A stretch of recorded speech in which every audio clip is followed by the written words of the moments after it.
You are listening to the Critical Mass Radio Show, Orange County's business talk show, focused on exploring topics of interest to CEOs who are leading middle market companies. With your host, Richard Franzi. Hello and welcome to Orange County's longest running business talk show. And yes, I am your host, Rick Franzi. And boy, do we have a good show planned for you. Why do you ask? Because our guest, Anoushka Mirchandani, is here. And she is the CEO and founder of Simmer. Anoushka, welcome to the program. Thank you, Rick. I'm looking forward to chatting with you more about Simmer and my idea. So let's talk about you for a little bit. I love it when I have founders like you on the show because I always want to start with, what were you thinking about? What was the inspiration, motivation to start the company? Maybe start with your origin story. Yeah, I'd love that. So I actually have been in the asset management space for my whole career, which has been a whopping 15 years about. I worked at BlackRock for about 5 years, and then I moved over to Morgan Stanley for about 10 years, a little less than like 15 years total. But when I started at BlackRock, I was actually thrown into finance. It started with when I was in college. I, oddly enough, went to school for computer engineering and switched to business 2 years into school. And I got a job in finance after my whole childhood life. I was planning to be a software engineer. So once I started at BlackRock and I started working there, I was always confused. I didn't know much. Again, like what you learn in school, unless you have practical application, it's very hard, right? So BlackRock was the first time I was applying knowledge of finance.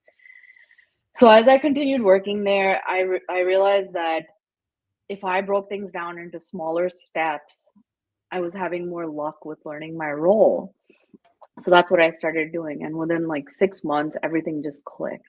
And I moved around BlackRock, and then I moved over to Morgan Stanley.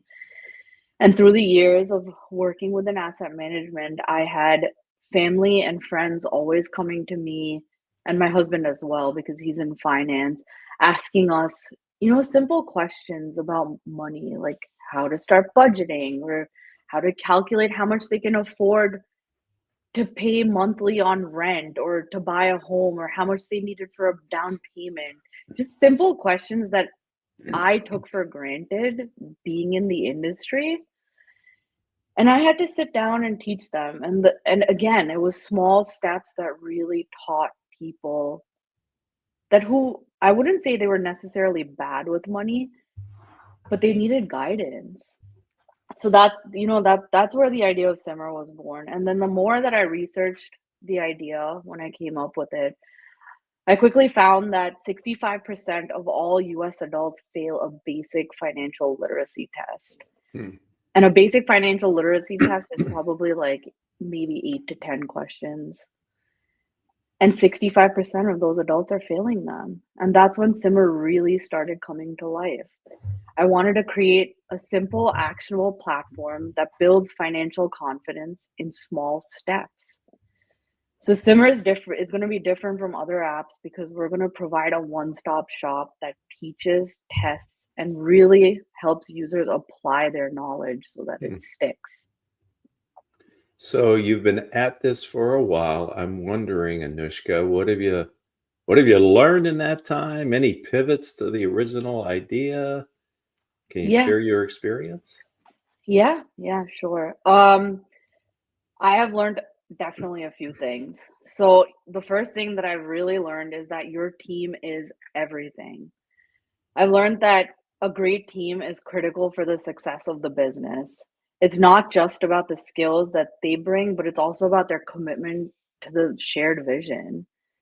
The right team is what's going to help shape the success of your business. I've also learned that pivoting is okay. Like, for example, with us, when I first came up with this idea, the initial thought was to market it towards kids, because I feel like if you start early, maybe that 65% wouldn't be 65% of young adults, right? It might be 30% or 40%, right? If you learned in high school. But then what I quickly realized was that there's a greater need at this moment. There's a greater need with early career professionals. So we adjusted our focus. So with that being said, I also learned that failure is never in your vocabulary. Failure is not in your vocabulary. It's an opportunity to learn and to improve your business. Every hiccup and setback has been a chance to reassess and make changes and to grow from the experience.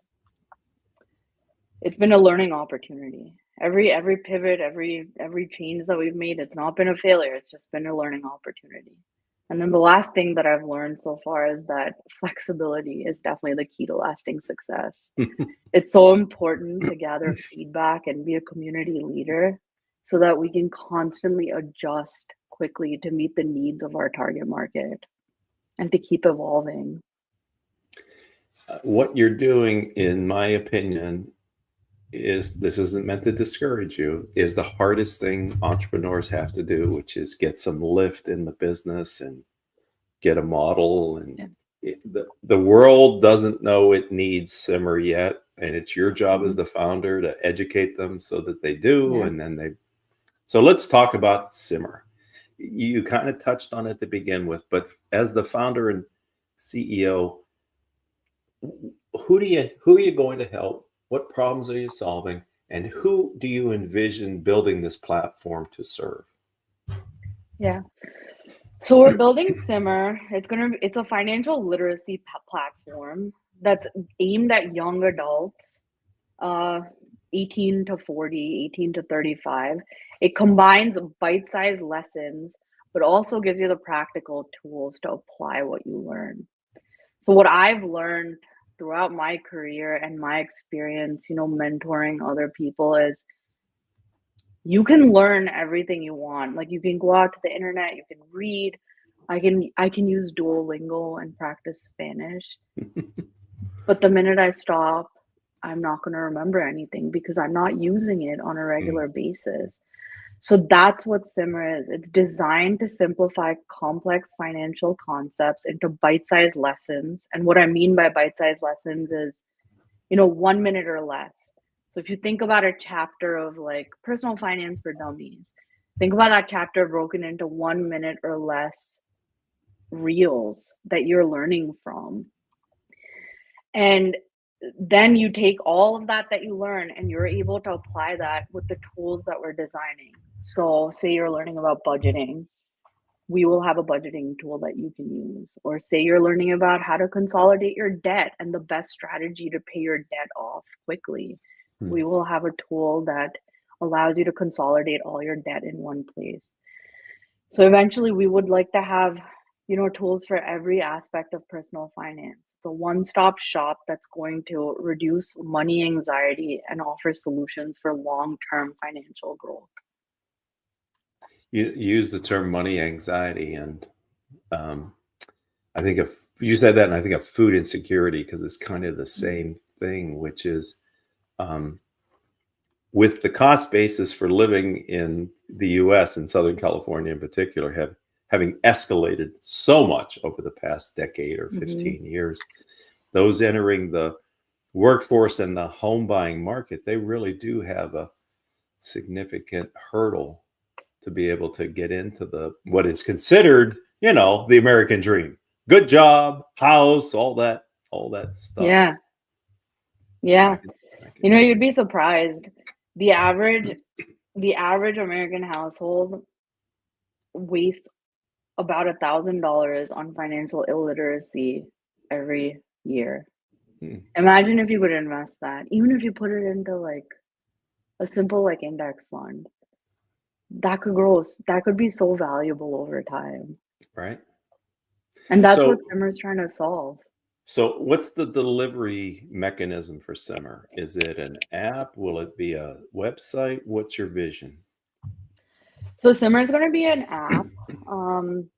We're working on developing the app right now. Our prototype is slated to be released at the end of February. So we will be looking for testers. So please reach out if you are interested in being a tester for us. Sure. Currently, we do have a website. we've been posting blogs on there, just to get started, showcase what we're all about and what we're going to be what we are going to be about. Please join the wait list if you have any interest in Simmer. Eventually, my hope is that, Simmer can be in schools as like a supplemental aid for schools that are offering like business classes or personal finance classes, high schools, universities, things like that. So eventually, that's the growth plan. That's great. We're going to talk more about the future here in a couple of minutes, because I'm thinking you just said that we've interviewed nonprofits here on the show, not for profits, and Yeah. it might be interesting to find the not for profits that are focused on financial literacy and help them. Yeah. Your tool might be very helpful there. So that's the great thing about being an entrepreneur. The world is your oyster, Anoushka. You just have to figure out where do you put your talents to get a return. I'm wondering if you might be able to share with us a piece of business advice that somebody gave you along the way that you could pay it forward to my audience. Yeah, I think the best piece of business advice that I've been given by people that have really been helping me shape this vision is to focus on solving real problems. Don't just build a product that you think is the best fit. It's easy to get caught up in creating something cool, but success comes from understanding your audience's real pain points and providing real solutions. And the way to do that is community leadership and outreach. Those are key elements of, being able to focus on the real problem. It keeps us connected with the people that we serve. It ensures that our work makes a difference.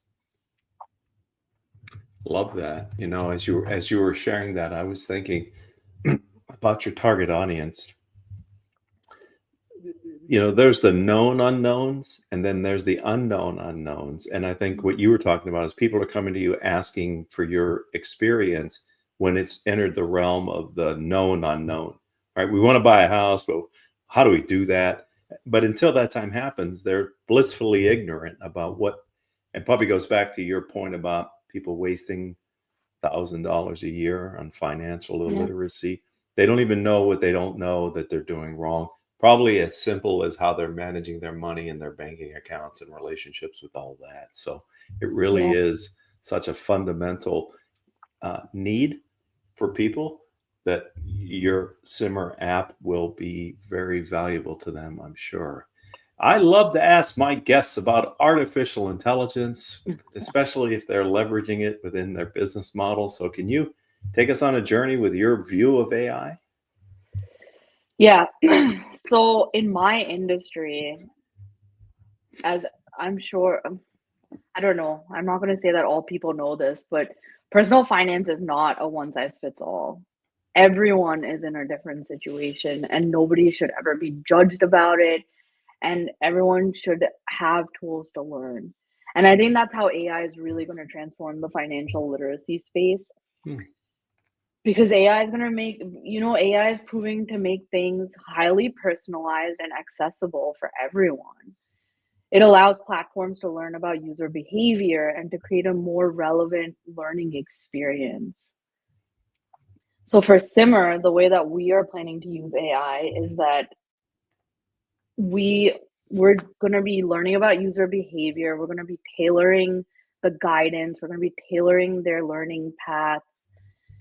And, as the users keep learning and as they keep going through the learning paths and as they keep using the tools, Simmer is going to keep learning the patterns that the user has, and our guidance is going to become more personalized.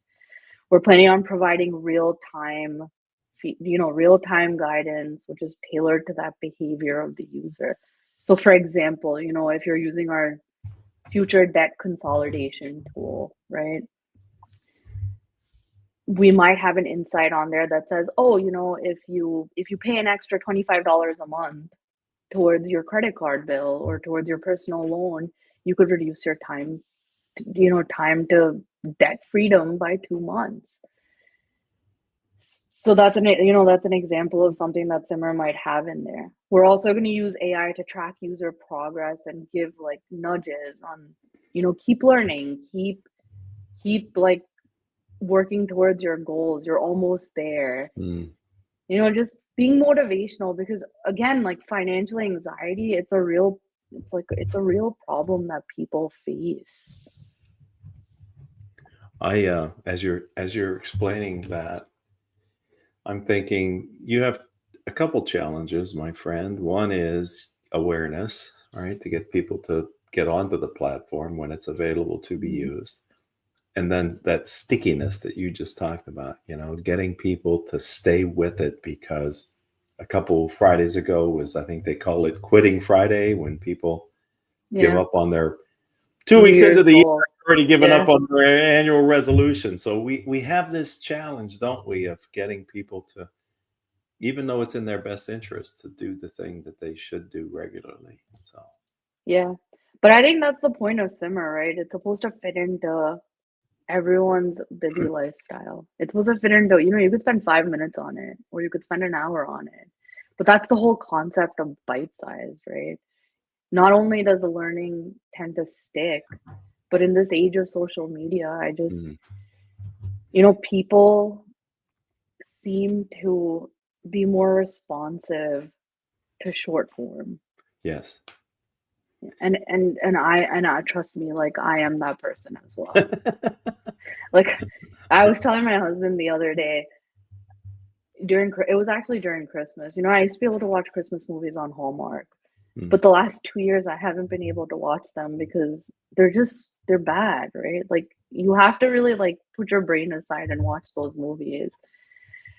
But there's this app that's on the iPhone that was developed. It's called Real Short. And it basically is like those horrible movies, but in like bite-sized, like 1 minute, like episodes. I've watched like hundreds of them and they're so bad. But for some reason, watching it in that format versus watching it on a TV, it's just changed everything. And I'm okay watching them. That's what's really strange. So for me, again, like I know I am trying to build a product that is a good fit for everyone, but that to me is like product market fit, or like research right there. Yeah, I don't know, it's analogous, but when we started doing this show 15, 16 years ago, we used to do hour-long format, deep dive with a guest. And over the years, we've kind of settled on about a 20-minute window, because that's what the data suggests people have patience for or interest in. And so, and I'm sure if we did the research again, we might be even shortening up the format a bit. But now it's time to talk about the future. So we've kind of touched on a lot of stuff, Anoushka, but this is your chance to think freely with us, to paint a picture of what the vision you have as the founder for the future of your firm. Yeah, so my hope is that Simmer will be the go-to platform for young adults to build financial confidence. We aim to be more than just an app. We want to be a financial coach and a partner, guiding users through every step of their financial journey. I want to reduce that 65% statistic. I think I mentioned that before. That is one of my biggest goals, because 65%, that's a lot of adults failing financial literacy tests. So our mission is to help people make smart money decisions and build a secure financial future. So that is my immediate goal with Simmer. I know I have, like these visions, which I've touched on, where I want Simmer to be, part of the university system and the high school system, to be a supplemental aid. But this is my immediate goal for the future of Simmer. There are articles being written about how ill-prepared for retirement baby boomers are. And, it's a real challenge when you're in that cohort to actually make substantive changes in your financial future, because you don't have the time. It's not your friend. And so I think focusing on young adults, because they have the benefit of time, to your point earlier, if you could put, money away, $1 away, $1,000 a year, compound interest over 40 years, it may end up turning into something that at the time, it's only whatever, a little bit of money. But yeah, so I think financial literacy is an important, because subsequent cohorts are going to be living longer than the baby boomers, are going to need more money to survive in retirement. So thank you. I totally agree with you, but I think part of the problem with just putting money away is that you don't know high level why you're doing it for retirement, but you have to understand like the basics of financial literacy, which is why I truly believe that a one-stop shop of education combined with like the tools to apply that is the way that it's really going to stick, and hopefully not join that quitter cycle that you were mentioning earlier, right? Yeah. I have an app on my phone called Elevate. It's a brain training app. It's a couple minutes every day, and I've developed the routine. I think I'm at 440 consecutive days, and there's a little bit of gamification in it to reward me, give me a little dopamine when I hit a milestone or something, so that I want to go back and do it. But it takes a commitment to change a behavior and then to stick with it. So I applaud you. If someone, and how wouldn't they, maybe want to sign up to be a beta tester or learn more about what you're doing, Anoushka, how do they find you and how do they find Simmer online? Yeah, so you can connect with me on LinkedIn, Anoushka Mirchandani. You guys can see my name on the screen. I'd love to chat with anyone who's willing on how Simmer makes financial literacy accessible and hear your feedback on how we can improve. And also, like, whether you're looking to use Simmer or just want to share your thoughts, like anything, like feel free to connect with me. You can also find Simmer on LinkedIn, Instagram, Facebook, Twitter. We are on YouTube as well, but we have not started posting videos because we're, still a little bit early stage. So as soon as our app is released, we'll start releasing videos on YouTube as well. And please check out our website at simmerapp.ai and join the waitlist. I told you at the top of the show, ladies and gentlemen, we had a good one planned because Anoushka was our guest, and I think you've enjoyed it as much as I have. You've been a great guest, and thank you for your time today. Thanks, Rick. And thank you to the audience. Thank you everyone for listening to me. Yeah. And I hope to hear from everyone. I hope so too. I really do. Build a community around your efforts. I think they're well worth it. Anoushka's episode joins our catalog of 1,500 plus shows. If you too are an Orange County entrepreneur or a nonprofit leader and you'd like to share your story with our audience, if we're not already connected on LinkedIn, send me a connection request. Rick, R-I-C, Franzi, F-R-A-N-Z-I. Mention that you want to be a guest on the show. Put a little comment in there. And between Haley, our long-term producer, and myself, we'll be happy to schedule you for a future episode. So until the next time we all have a chance to be together, I hope all of your business decisions will move your companies in a positive direction.